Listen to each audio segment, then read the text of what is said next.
Hello everyone, मैं doctor साक्षी तिवारी। आज हम बात करेंगे प्रेगनेंसी के थर्ड ट्राइमेस्टर की, जो होता है आपका 29 से 40 हफ्ते के बीच का टाइम, जिसको फाइनल स्टेज ऑफ डिलीवरी भी बोला जाता है। ये होता है आपका 7वां, 8वां और 9वां महीना। तो अब हम बात करेंगे कि जो लास्ट ट्राइमेस्टर होता है आपका, यानी कि थर्ड ट्राइमेस्टर, उसमें क्या क्या आपको सावधानी रखना है। इसके अलावा कुछ वार्निंग साइंस की हम बात करेंगे कि कौन से ऐसे साइन होते हैं जो आपको दिखता है तो आपको थोड़ा सा अलर्ट और एक्टिव रहने की ज़रूरत होती है। तो सबसे पहले ये जो होता है आपका लास्ट ट्राइमेस्टर, यानी कि 7वां, 8वां और 9वां महीना, इसमें जो होता है सबसे ज़्यादा बच्चे का वज़न गेन होता है। 21 वीक तक जो आपका बेबी होता है, यानी कि 28 हफ्ते तक, उसका वज़न लगभग 1 केजी के आसपास होता है।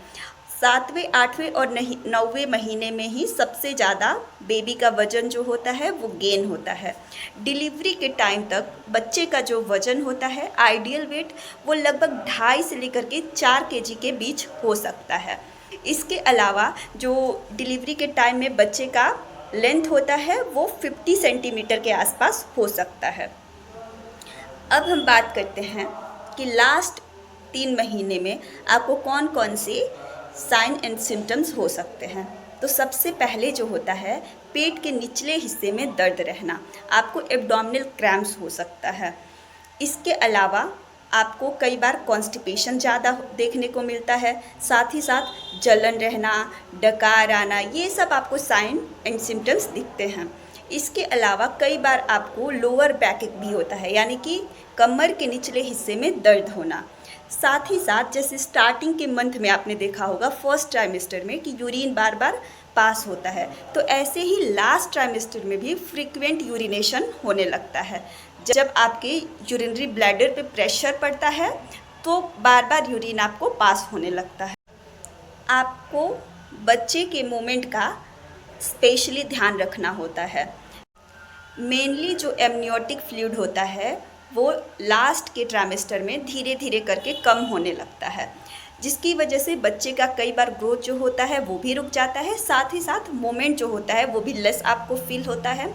अगर 10 से 12 घंटे में 10 से 12 बार अगर बच्चे का मोमेंट फील हो रहा है तो ये नॉर्मल है। अगर इससे कम आपको फील हो रहा है और अगर आप खाली पेट हैं तो कुछ पहले खाना खाएं या तो ग्लूकोज इनटेक करें, एंड आफ्टर दिस आप बच्चे के मोमेंट का ख्याल रखें। अगर फिर भी आपको बच्चे का मोमेंट नहीं फील हो रहा है, बच्चे का हलचल नहीं पता चल रहा है, तो आप अपने डॉक्टर से जाकर ज़रूर मिलें, क्योंकि बच्चे का मोमेंट फील होना बहुत ज़रूरी होता है। जैसे जैसे बच्चा बड़ा होता है उसका मोमेंट कम होने लगता है, लेकिन आपको एक दिन में यानी कि 10 से 12 घंटे में एटलीस्ट 10 से 12 बार बच्चे का हलचल पता चलना चाहिए। अब बात करते हैं आपको लास्ट ट्राइमेस्टर में किस पोजीशन में सोना होता है। तो आप बहुत लंबे टाइम तक सीधे नहीं सो सकते हैं। थोड़ी देर के लिए आप सीधा सो सकते हैं, लेकिन उसके बाद से आप बाएं करवट लेकर ही सोएं। लेफ़्ट लेटरल पोजीशन जो होता है वो आइडियल माना जाता है प्रेगनेंसी में सोने के लिए।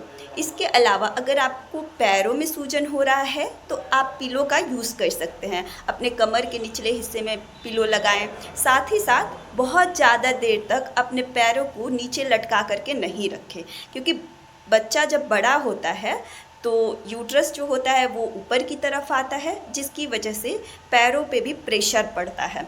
बच्चे का वज़न बढ़ता है तो आपके लेग्स पे भी प्रेशर पड़ता है, जिसकी वजह से कई बार आपको स्वेलिंग देखने को मिलता है। लेकिन अगर आपका स्वेलिंग कम नहीं हो रहा है तो आप अपने डॉक्टर से मिलें। उसका स्वेलिंग कम करने के लिए आप मसाज कर सकते हैं, पिलो लगा करके अपने कमर के नीचे सो सकते हैं, थोड़ा सा उसको गर्म पानी से सिकाई कर सकते हैं। ये सब करने के बाद भी अगर आपके पैरों का सूजन कम नहीं हो रहा है तो आप अपने डॉक्टर से मिलें।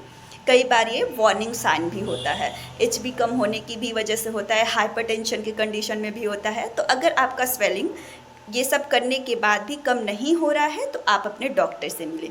साथ ही साथ लास्ट ट्राइमेस्टर में ही सबसे ज़्यादा स्ट्रेच मार्क्स आने स्टार्ट होते हैं।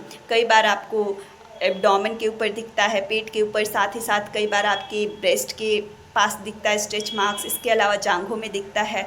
जैसे जैसे बच्चे का साइज बड़ा होता है, स्ट्रेच बढ़ता है, तो स्ट्रेच मार्क्स बढ़ने लगते हैं लास्ट के मंथ में। इसके अलावा आपको अपने डाइट का भी ध्यान रखना होता है। अपने डाइट में आप आयरन, कैल्शियम, प्रोटीन, साथ ही साथ विटामिन डी का भरपूर मात्रा में इंटेक करें। कई बार आयरन या प्रोटीन या कैल्शियम की डेफिशिएंसी की वजह से आपकी प्रेगनेंसी में कॉम्प्लिकेशंस देखने को मिलता है, तो इसलिए आप अपने डाइट का भी बिल्कुल ध्यान रखें।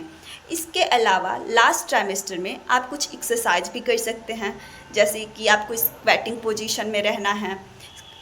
इसके अलावा आप ब्रीदिंग होल्ड करने का जो पैटर्न होता है उसको रेगुलर कर सकते हैं। आप इसमें वॉकिंग भी कर सकते हैं। डेली आप कोशिश करें कि 20 to 40 मिनट्स वॉक ज़रूर करें। थर्ड ट्राइमेस्टर में स्टार्टिंग के जो ट्राइमेस्टर होते हैं उसमें वॉकिंग आप थोड़ा कम करें, लेकिन लास्ट के ट्राइमेस्टर में आप वॉकिंग जो है एटलीस्ट 20 to 40 मिनट्स ज़रूर करें। इस कई बार प्रेगनेंसी के थर्ड ट्राइमेस्टर में जो फीमेल होती हैं उनका ब्रेस्ट हैवीनेस हो जाता है, और साथ ही साथ कई बार उनके में डिस्चार्ज भी देखने को मिलता है। यानी कि कई बार आपको वाइट डिस्चार्ज देखने को मिलता है, मिल्की डिस्चार्ज देखने को मिलता है। अगर इसमें आपको कोई ज़्यादा सीवियर प्रॉब्लम्स नहीं दिख रहे हैं तो ये नॉर्मल है, क्योंकि ब्रेस्ट हैवीनेस होना और हल्का फुल्का डिस्चार्ज होना लास्ट के मंथ्स में होता है।